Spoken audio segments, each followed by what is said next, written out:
In the name of God who loves us and calls us to respond. Amen. So, I think I've got this right if I understand it. Until around 11 o'clock or so on Wednesday, we were all Warriors fans. And now we're all Giants fans. Is that how it works? Did I get that right? Of course, it's better than being a Braves fan. We started 0-7 this year and have just made it to 500. So anyways, I know it's a good year for the Giants whenever I try to get tickets to see the Braves come out to play the Giants, and they cost 3 times as much as I'm used to. So they're doing pretty well. I want to start this morning with a baseball story, probably one that's well known to you. It's a very short version of the story of integration of Major League Baseball. It was the 40s and the 50s, and baseball, like America, was segregated.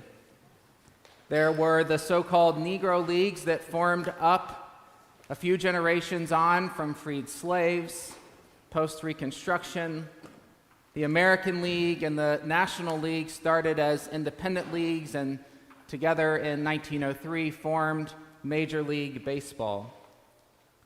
Some decades later, a player then turned manager and later general manager for the Brooklyn Dodgers was a man named Branch Rickey. And he was a baseball man through and through, and he loved the game. He played the game, and he loved the game. He loved America's pastime.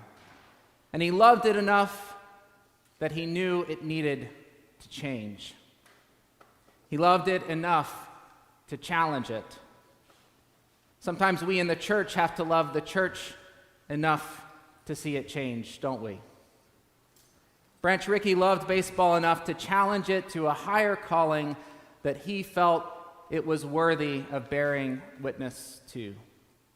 And he became convinced that it was necessary to integrate Major League Baseball, to integrate America's game. And he knew that in order to get started, he would have to, of course, start with one player. And Rickey was determined to do this, of course, by finding a ball player that could play in the leagues that would have all the stats, who was very talented. But he also knew he needed someone who could be more, who could pass muster in the heat of the spotlight. So he got a lot of resistance to this, of course. He also got a lot of recommendations. They set up leagues to trial out players, to give them a shot, potentially to see how they might do coming over into the majors. He got offered the best hitter. He got offered the best fielder. The challenge was to make it stick. He needed someone who not only believed in himself, but who believed in much more than himself. Rickey kept coming back to the name of Jackie Robinson. Now, Branch Rickey, as it turned out, happened to be a Christian man. He was a very devout and faithful Christian, but if you read his biography, he was also the cigar-smoking, cussing, whiskey-drinking kind of Christian. And I know right about now that you're thinking he was probably Episcopalian. Close, but it turns out that he wasn't. And so the story goes, Rickey says to his team, "I want Robinson." And some back and forth ensues, but ultimately they say, "And why do you want Robinson?" And he said, "Because Robinson's a Methodist, I'm a Methodist, and God's a Methodist. Send me Robinson." And so Robinson comes into the room, and this next part is right from the biography of Branch Rickey. Rickey pitches the proposal to Robinson, and he says, "I know you're a ball player. I know that you want to play ball, and I know that you want that more than anything. But you're going to have to do more than play ball. There are going to be people that will spit at you and you can't spit back.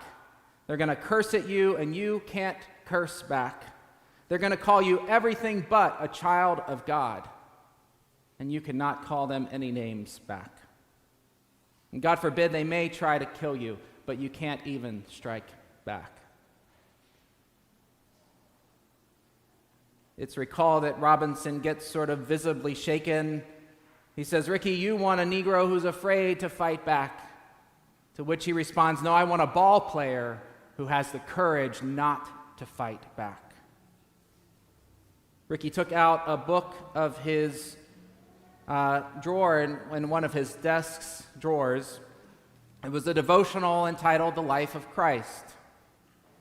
And he read some words that may be familiar to some of you. Love your enemies. Bless those who curse you. Pray for those who persecute you. And so you will be children of your Father in heaven. Robinson, at that point, it is said, puts out his hand, and with that handshake, they set out to change the game of baseball.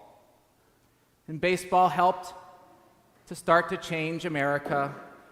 And America, like baseball, needed to change, needed to be challenged to a higher calling it could bear witness to. Now, in Acts 11, we don't have Robinson and Ricky. We have Peter and Cornelius. It was the 40s and the 50s, and the early Christian community, just like Rome, was segregated.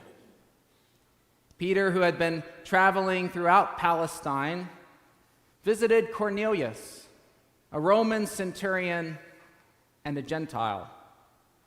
Cornelius had a dream calling him to find a man named Simon, who was also called Peter. And Peter shared this experience with the apostles when he returned to Jerusalem, our portion of the reading today. He recounts that he had visited Cornelius' house, that God had revealed himself through a vision that I can only describe as some sort of like fogo de chao Brazilian barbecue type effect. And then they shared a meal together. They ate together. Peter baptized Cornelius following God's instructions not to make distinctions between Jews and Gentiles. Now, this challenged the Jewish Christians throughout Rome and back in Jerusalem who faced threats of assimilation, not to mention violence and, in a few short years, efforts at genocide. To resist, they maintained their kosher diet. They preserved their cleanliness and purity codes. They held their dignity in the midst of their occupation. This tradition or set of traditions continued to be important to early followers of Jesus who attended synagogues and identified Christianity as a continuation of their Jewish faith, custom, and practice. So Peter tells them this story about Cornelius, all of the things that had happened, and of course they are most concerned that Peter ate with them, that he ate with Gentiles. They're worried for this potential that Peter had given away one of these last things that had set them apart. Peter's intention is to share this story with the conserving Jewish Christians in Jerusalem in a way that they might be open to experiencing it for themselves. He sums up, "Who was I that I could hinder God?" challenging their sense of authority. This story in Acts introduces the idea, profound in its origins, but perhaps obvious to us, the idea that Gentiles, non-Jews, are a part of God's plan, that they are written into the story. This first broadening explicitly of God's redemption that we think is coming for the whole world. The Spirit asks Peter not to make a distinction between them and us. And Peter ends up being faithful to this. Peter tells the story as one that today happened to him, but on any day could happen to anybody. And he models acting out of the love that we hear consistent in our reading from the gospel this morning. And so what we realize then, beloved, as we think about coming together ourselves and being church, as we think about being the Episcopal Church, we have bishops that help us in these particular ways, these ways of conserving our faith, conserving our tradition. And yet we see right from the very beginning of the early church that there are ways in which God will ask us to challenge our conserving assumptions and our conserving traditions. There are many ways in which God can show us what God is doing that is bigger than what we could have previously thought or imagined. My hope, beloved, actually, let me just say one more thing. I really appreciate many things that our newly consecrated presiding Bishop Sean Rowe has been doing. You would have seen a big statement and some appearances in the media this week with Episcopal Migration Ministries. But if I plumb back a little bit further into the beginning of his time as presiding bishop, speaking from the pulpit at the National Cathedral some weeks ago, one of the things that he said was that the work of God that the world consigns to the marginal, the margin, those on the margin. And the world's way of seeing it is that we have the love that we are extending our reach to the margin to embrace or to bring in. And presiding Bishop Rowe said, no, Christian. He said, that place in the margin is the center of where God's redemptive salvation is happening. And we do well to find ourselves there, being embraced by that work. The margin is at the center of God's love. So my hope, beloved, is that over the course of this season of transition we've been in together, we've had opportunities to experience the new and unfolding horizons of God's dream for the next chapter here at St. Mark's. That we have felt permission to unlearn some of our former ways, just like Major League Baseball or just like Peter and his lot.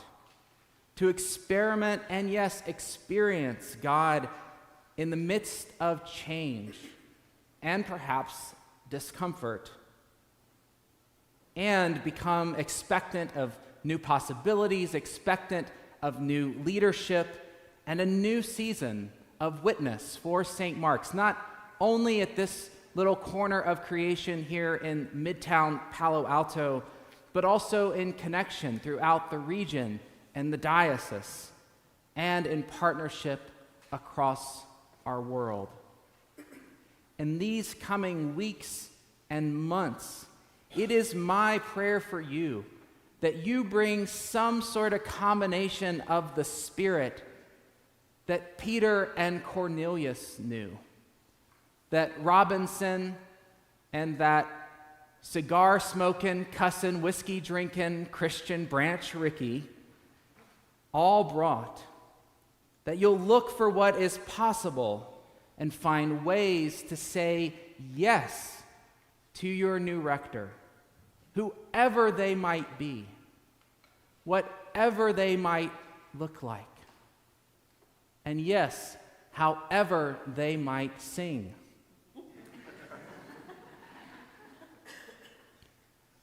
To say yes to God in your calling of them and welcoming of them into your community.